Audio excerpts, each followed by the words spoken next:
हम चाहते हैं कि ये चुनाव अक्टूबर नवंबर में कराए जाए। दोबारा चुन करके उन्हें अपना समर्थन नहीं देते तब तक दिल्ली का मुख्यमंत्री नहीं बनेंगे। तब तक के लिए आतिशी जी को दिल्ली के मुख्यमंत्री के रूप में जिम्मेदारी निभाने के लिए प्रस्ताव सर्वसम्मति से पारित हुआ है। दिल्ली के आम आदमी पार्टी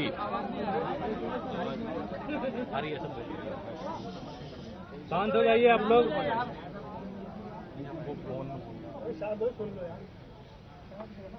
दिल्ली के अंदर आम आदमी पार्टी के विधायक दल की बैठक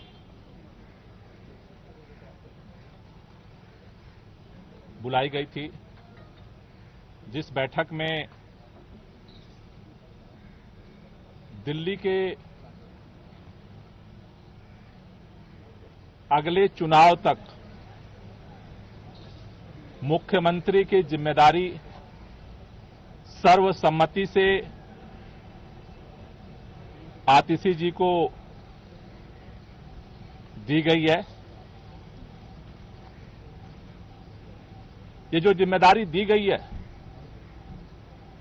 आप सब जानते हैं कि एक विषम परिस्थितियों में जिम्मेदारी देनी पड़ी है, क्योंकि जिस तरह से भारतीय जनता पार्टी की केंद्र सरकार ने, पूरी भारतीय जनता पार्टी ने,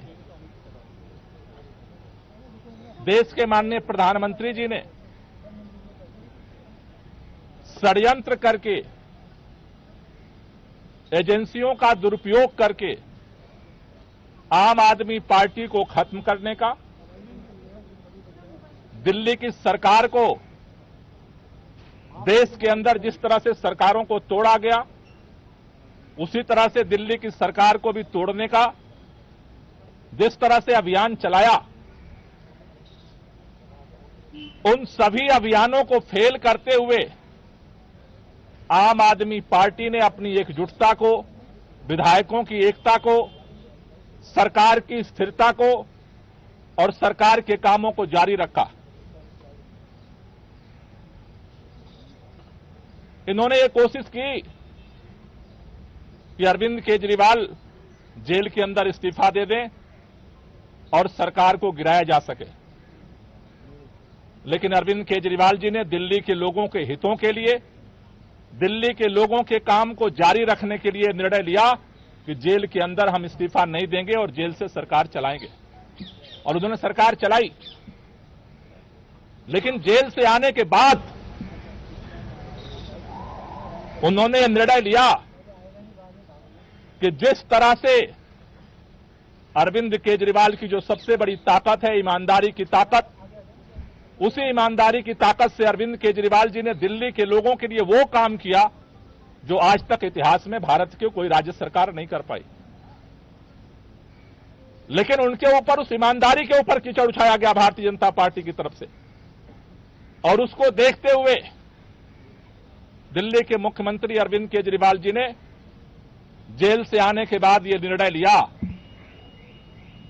कि देश की सुप्रीम अदालत ने हमें जेल से बाहर कर दिया है, लेकिन हम जनता की अदालत में जाएंगे। दिल्ली के लोग जब तक दोबारा चुन करके उन्हें अपना समर्थन नहीं देते तब तक दिल्ली का मुख्यमंत्री नहीं बनेंगे। आज इन परिस्थितियों में जब उन्होंने अपना इस्तीफा देने का निर्णय लिया, आज विधायक दल की बैठक हुई। विधायक दल की बैठक में सर्वसम्मति से यह निर्णय हुआ है कि अगले चुनाव तक हम चाहते हैं कि ये चुनाव अक्टूबर नवंबर में कराए जाए, जल्द से जल्द कराए जाए। जब तक चुनाव नहीं होता है, अरविंद केजरीवाल जी को प्रचंड बहुमत से जनता दिल्ली का मुख्यमंत्री नहीं बनाती है, तब तक के लिए आतिशी जी को दिल्ली के मुख्यमंत्री के रूप में जिम्मेदारी निभाने के लिए प्रस्ताव सर्वसम्मति से पारित हुआ है। आतिशी जी को दो जिम्मेदारी मुख्य तौर पर सभी विधायकों की तरफ से दी गई। पहला कि दिल्ली के 2 करोड़ लोगों के साथ मिल करके भाजपा के सारे रुकावटों के बावजूद हम काम जारी रखेंगे। और दूसरा, भारतीय जनता पार्टी अरविंद केजरीवाल के नेतृत्व में दिल्ली के लोगों को जितने काम किए गए उन सबको रोकना चाहती है। फ्री बिजली रोकना चाहती है, फ्री पानी रोकना चाहती है, स्कूलों को खराब करना चाहती है, मोहल्ला क्लिनिक बंद करना चाहती है, महिलाओं की यात्रा को रोकना चाहती है, बुजुर्गों की तीर्थ यात्रा को रोकना चाहती है। अभी हमने देखा बुजुर्गों की पेंशन रोक दिया 5 महीने तक। दूसरी जो जिम्मेदारी उनको दी गई है कि भारतीय जनता पार्टी के सारे षड्यंत्रों को, जो दिल्ली की जनता के काम को रोकने की है, उसकी रक्षा करना है।